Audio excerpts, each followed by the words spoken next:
Assalamualaikum warahmatullahi wabarakatuh. Selamat pagi, salam sejahtera bagi kita semua, Bapak Ibu sekalian, teman-teman. Perkenalkan, saya Dwi Anggoro. Kita berjumpa lagi pada kesempatan kali ini. Kita akan belajar bersama-sama terkait dengan aspek-aspek perpajakan untuk notaris dan PPAT, pejabat pembuat akte tanah.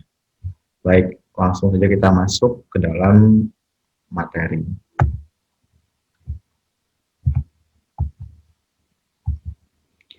Jadi untuk notaris ini diatur dalam Undang-Undang Nomor 2 Tahun 2014, yaitu pejabat umum. Notaris itu adalah pejabat umum yang berwenang untuk membuat akte autentik dan memiliki kewenangan lainnya sebagaimana dimaksud dalam undang-undang. Kemudian kalau untuk PPAT sendiri, pejabat pembuat akte tanah, itu diatur dalam Peraturan Pemerintah Nomor 24 Tahun 2016, yaitu PPAT adalah pejabat umum yang diberi kewenangan untuk membuat akte-akte otentik, akta-akta otentik mengenai perbuatan hukum tertentu mengenai hak atas tanah atau hak milik atas suatu rumah, seperti itu. Kemudian yang pertama kita akan masuk ke dalam aspek pajak penghasilan, yaitu pajak atas penghasilan yang diterima oleh wajib pajak. Kemudian kita definisikan dulu apa itu penghasilan. Penghasilan adalah yang menjadi objek dari pajak penghasilan. Apa itu penghasilan? Yaitu tambahan kemampuan ekonomis yang digunakan untuk konsumsi ataupun untuk menambah kekayaan yang berasal dari dalam negeri maupun dari luar negeri dengan nama dan dalam bentuk apapun. Jadi penghasilan adalah objek dari PPh. PPh itu pajak penghasilan. Gitu.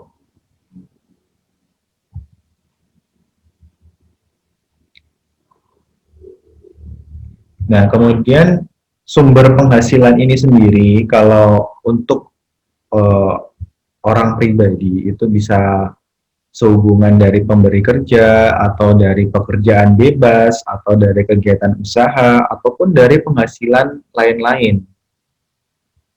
Misalnya dari penjualan aset dan lain-lain.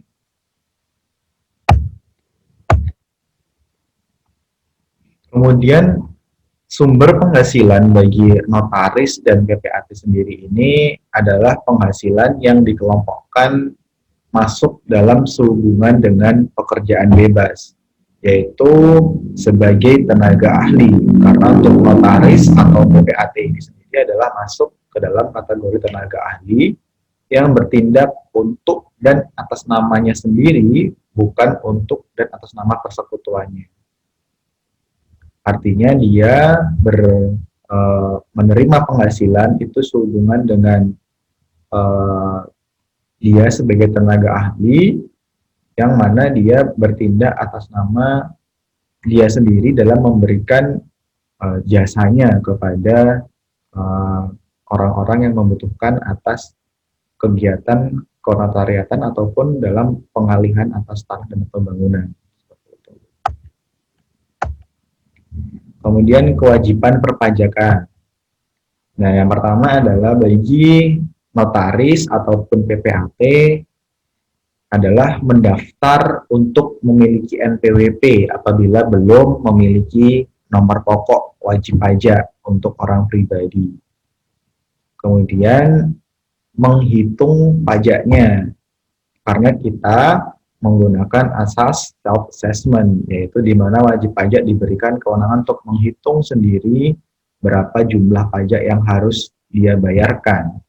Kemudian kalau dari sisi Direktorat Jenderal Pajak, maka bertugas untuk memberikan konsultasi, kemudian melakukan pengawasan dan melakukan penegakan hukum atas pajak yang telah dihitung ataupun distorkan oleh wajib pajak, termasuk terkait dengan kewajiban-kewajiban perpajakan lainnya.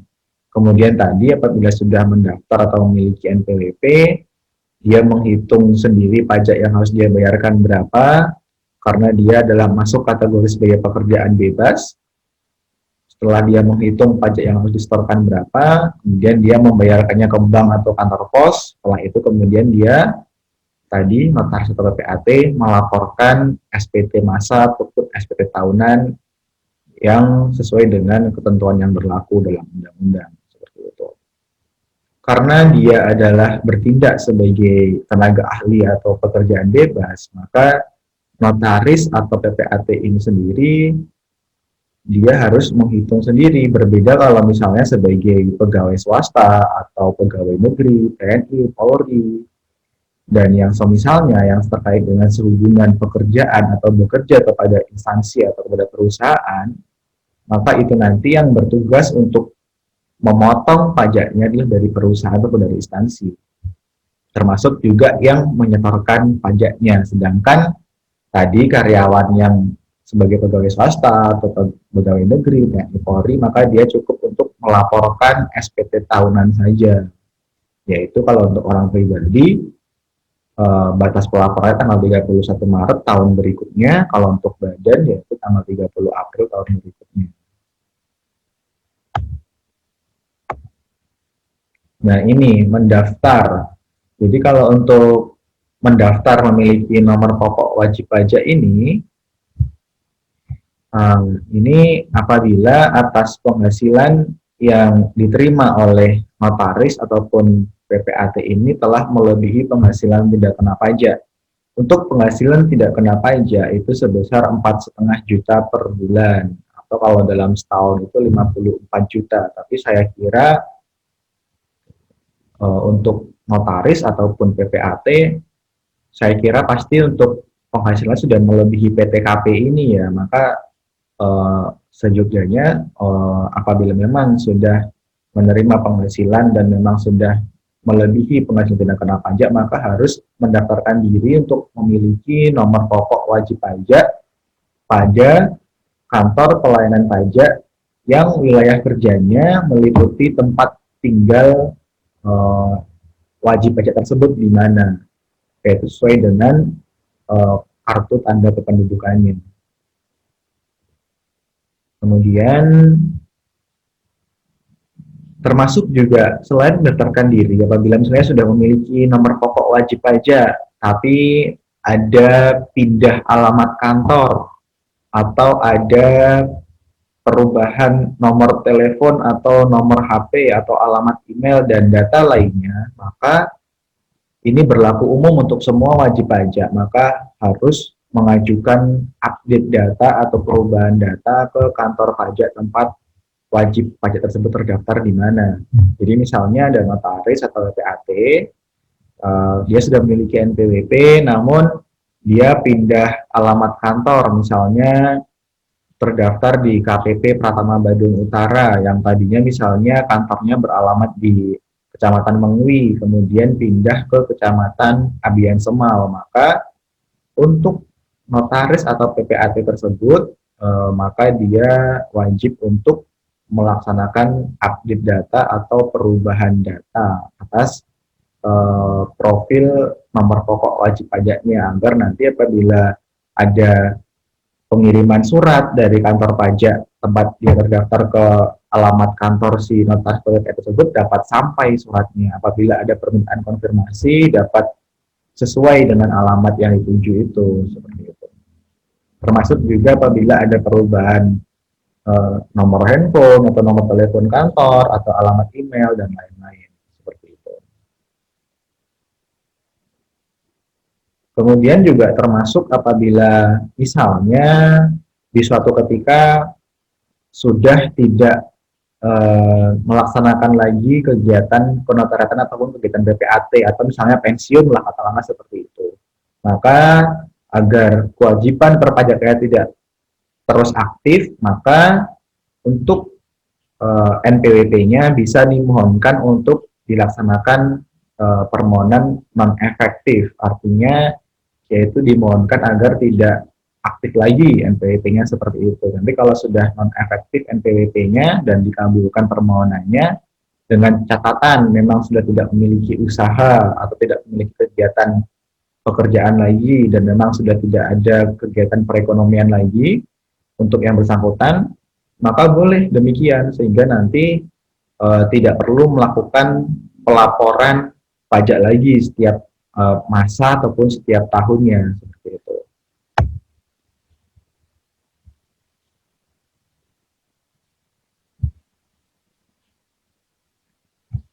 Kemudian kewajiban selanjutnya yaitu adalah menghitung pajak penghasilan, yaitu di sini ada dua kategori ya, yaitu melaksanakan pembukuan atau pencatatan yang kedua.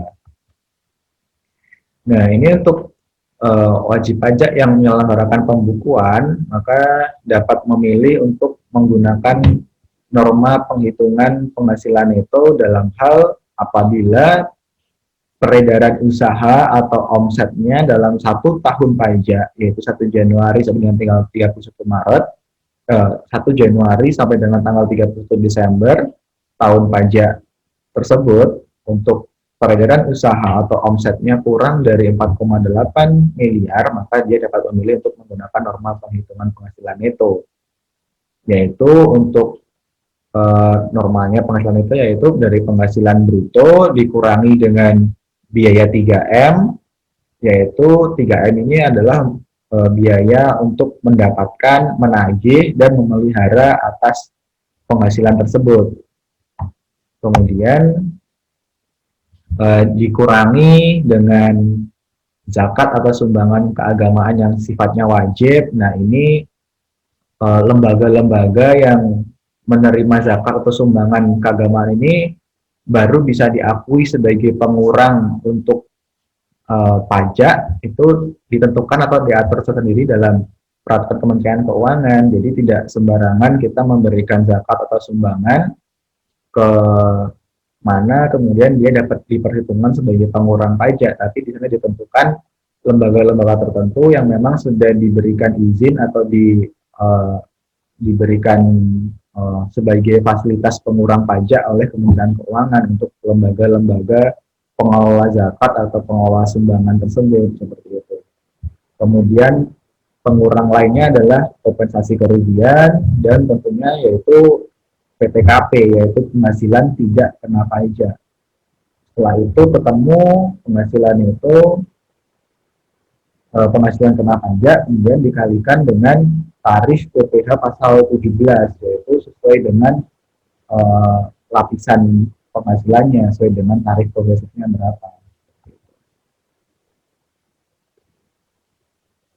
Kemudian apabila dia melakukan pencatatan, maka ini juga diperbolehkan apabila untuk wajib pajak yang memiliki peredaran bruto atau omset kurang dari 4,8 miliar dalam setahun, maka dia harus terlebih dahulu memberitahukan kepada Direktorat Jenderal Pajak melalui kantor pelayanan pajak tempat dia terdaftar paling lama 3 bulan sejak awal tahun pajak, seperti itu. Maka apabila dia memilih menggunakan pencatatan, maka dia harus memberitahukan dulu secara resmi ke Direktorat Jenderal Pajak melalui kantor pelayanan pajak tempat dia terdaftar paling lama 3 bulan sejak awal tahun pajak. Jadi berarti maksimal bulan Maret, seperti itu ya. Setelah itu untuk penghasilan netonya itu dihitung dari penghasilan bruto yang dia terima dikalikan dengan norma. Norma ini nanti ada persentasenya yang diatur tersendiri, nanti akan kita jelaskan. Untuk norma ini diatur dalam peraturan Perdirjen nomor 17 tahun 2015, yaitu untuk 10 ibu kota provinsi itu 51%, kemudian ibu kota provinsi lainnya itu 50%, kemudian daerah lainnya itu 50%. Jadi kalau untuk 10 ibu kota provinsi ini adalah untuk Kota Medan, Kota Palembang, Kota Jakarta, Kota Bandung, Kota Semarang, Kota Surabaya, Kota Denpasar, Kota Manado, Kota Makassar, Kota Pontianak. Nah, ini tarifnya untuk normanya adalah 51%. Kemudian untuk ibu kota provinsi lainnya selain 10 ibu kota provinsi ini normanya adalah 50%. Sedangkan untuk seluruh daerah lainnya atau kota-kota atau kabupaten lainnya itu tarifnya adalah juga 50%, seperti itu. Dikalikan dengan penghasilan bruto yang diterima, maka nanti akan ketemu penghasilan itu. Setelah ketemu penghasilan itu, itulah yang akan dihitung dengan tarif PPh pasal 17 Undang-Undang Pajak Penghasilan. Kemudian di sini ada kewajiban untuk membayar PPh pasal 25, yaitu atas angsuran pajaknya setiap bulan, yaitu dibayar sendiri oleh wajib pajak dalam tahun berjalan paling lama tanggal 15 bulan berikutnya setelah masa pajak berakhir. Jadi tadi untuk penghitungan PPh pasal 25 ini adalah berdasarkan pajak yang dibayarkan pada tahun sebelumnya. Itu nanti ada perhitungannya, kita Bapak Ibu sekalian atau teman-teman bisa melihat di formulir SPT tahunan 1770. Apabila ingin melihat tata cara penghitungannya, di sana ada kolom-kolomnya. Nah, itu harus dihitung nanti untuk menghitung angsuran pajak untuk tahun berjalan. Jadi misalnya tahun 2019 ketemu pajak penghasilannya berapa. Kemudian nanti untuk tahun 2020 besarnya pajak itu akan dihitung dari berdasarkan pajak atau penghasilan pada tahun 2019 tersebut.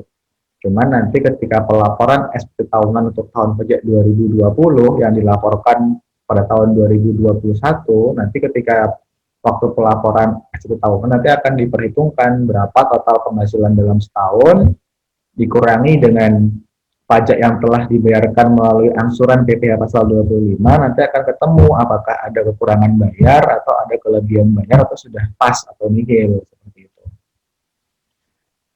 Nah, ini untuk PPh pasal 25 ini distorkannya maksimal tanggal 15 bulan berikutnya, dan dia tidak perlu melaporkan SPT masa PPh pasal 25. Jadi apabila dia sudah menyetorkan PPh pasal 25 ini ke bank atau kantor pos, maka dia tidak perlu lagi melaporkan SPT masa setiap bulan untuk PPh pasal 25-nya. Dia cukup menyimpan bukti bayar dari bank atau kantor pos yang berupa yang sudah terdapat NTPN-nya, nomor transaksi penerimaan negara, itu sebagai bukti validasi bahwa untuk pembayaran pajaknya sudah masuk ke dalam kas negara. Kemudian di sini ada juga untuk PPh pasal 29, yaitu atas kekurangan pembayaran yang harus dilunasi sebelum SPT tahunan disampaikan ke kantor pelayanan pajak tempat wajib pajak terdaftar. Jadi tadi itu pajak tahunannya nanti setelah dihitung angsuran PPh pasal 25, ketika dihitung dengan total penghasilan dalam setahun, dikurangi dengan pajak yang telah dibayarkan apabila ada kekurangan bayar. Nah, itulah PPh pasal 29 namanya, seperti itu, yang harus dilunasi sebelum wajib pajak menyampaikan SPT tahunan.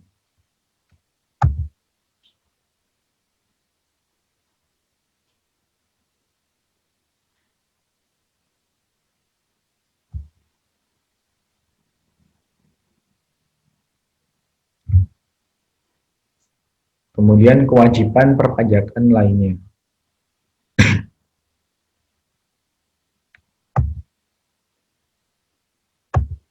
Ini untuk PPh pasal 21, yaitu apabila untuk kantor notaris atau kantor PPAT di sana memiliki karyawan.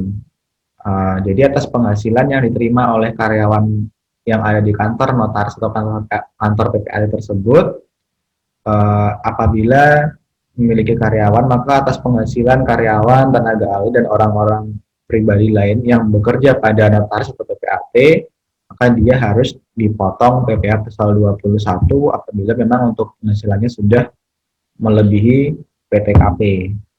Nah, untuk tata cara penghitungannya sendiri nanti ini mengikuti Perdirjen nomor 16 tahun 2016.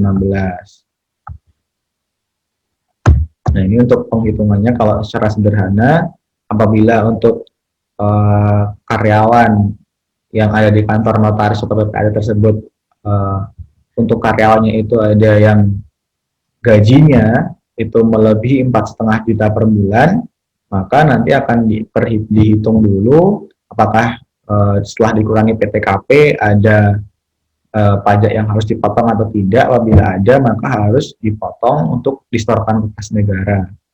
Tapi apabila untuk karyawan-karyawan yang bekerja di kantor notaris atau PPAT tersebut memang masih di bawah 4,5 juta per bulan, artinya sudah pasti nihil, maka ya tidak perlu melaporkan, tidak perlu memotong pajak, dan tidak perlu melaporkan SPT masa PPh pasal 21.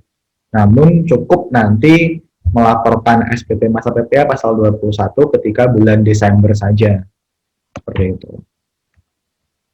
Nanti ini untuk perhitungan lebih detail untuk PPh pasal 21 ini kita tidak bahas di sini sekarang. Nanti Bapak Ibu, teman-teman nanti bisa mencari sendiri atau belajar sendiri melalui sumber-sumber yang lainnya. Tapi yang jelas untuk tata cara penghitungan ini sendiri sudah diatur dalam Perdirjen nomor 16 tahun 2016. Namun kalau secara sederhananya untuk penghitungan PPh pasal 21 ini sudah saya sampaikan tadi itu.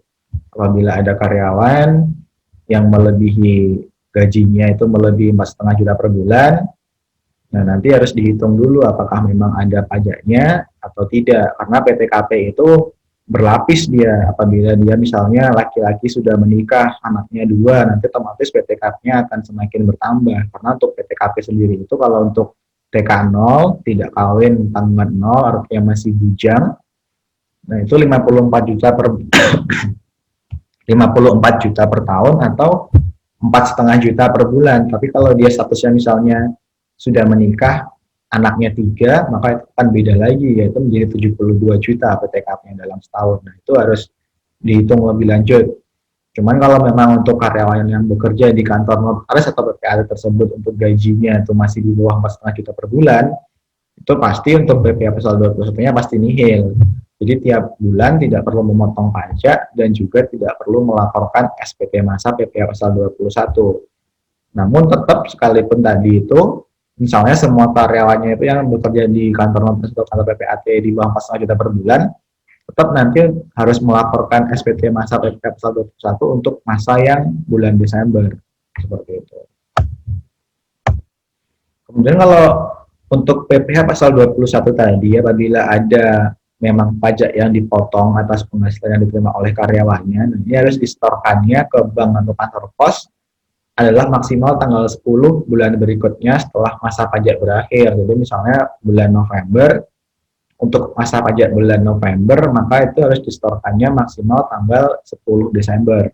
Kemudian untuk pelaporan SPT masa PPh pasal 21-nya adalah maksimal tanggal 20 setelah masa pajak berakhir. Berarti kalau misalnya untuk masa pajak bulan November, berarti untuk batas pelaporan SPT masa PPh pasal 21-nya adalah tanggal 20 Desember. Namun apabila memang tidak ada pajak yang dipotong untuk atau disetorkan ke bank atau dalam artian nihil, maka ya tidak perlu lagi melaporkan SPT masa PPh pasal 21 untuk masa pajak atau bulan tersebut. Seperti itu. Nah, ini harus diperhatikan juga karena apabila memang ada penyetoran pajak untuk PPh pasal 21 namun tidak melaporkan SPT masa PPh pasal 21 untuk masa pajak bulan tersebut, nanti akan dapat sanksi denda berupa surat tagihan pajak. Ini untuk per masanya, per masa pajak itu dendanya adalah 100.000 atas keterlambatan atau tidak melaporkan SPT masa PPh tersebut.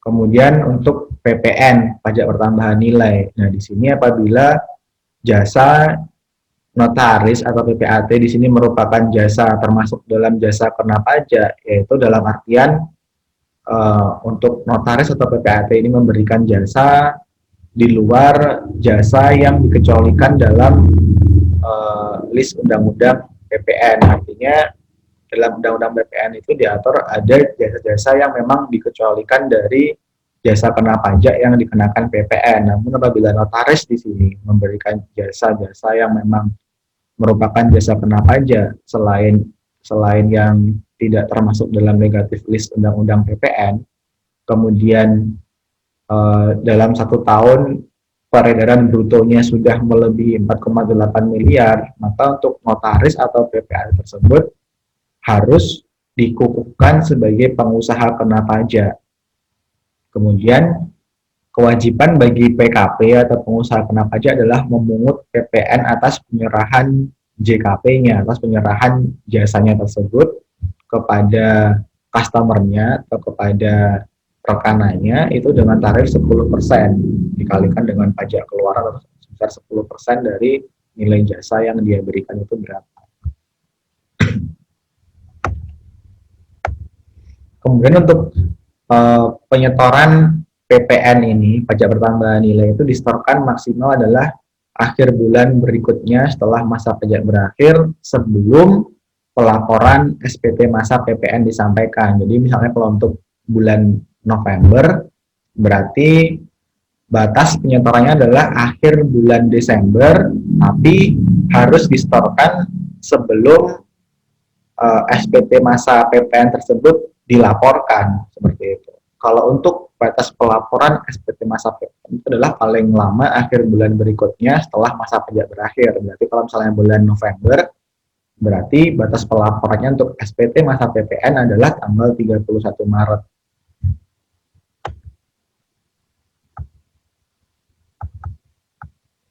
Nah, demikian materi singkat terkait dengan aspek-aspek perpajakan bagi notaris dan PPAT. Mohon maaf atas segala kekurangan. Terima kasih atas atensi dari Bapak Ibu dan teman-teman sekalian. Kita akan berjumpa lagi dalam kesempatan yang akan datang. Semoga apa yang kita laksanakan pada pagi hari ini dapat memberikan manfaat bagi kita semua. Terima kasih. Assalamualaikum warahmatullahi wabarakatuh. Selamat pagi. Sampai jumpa.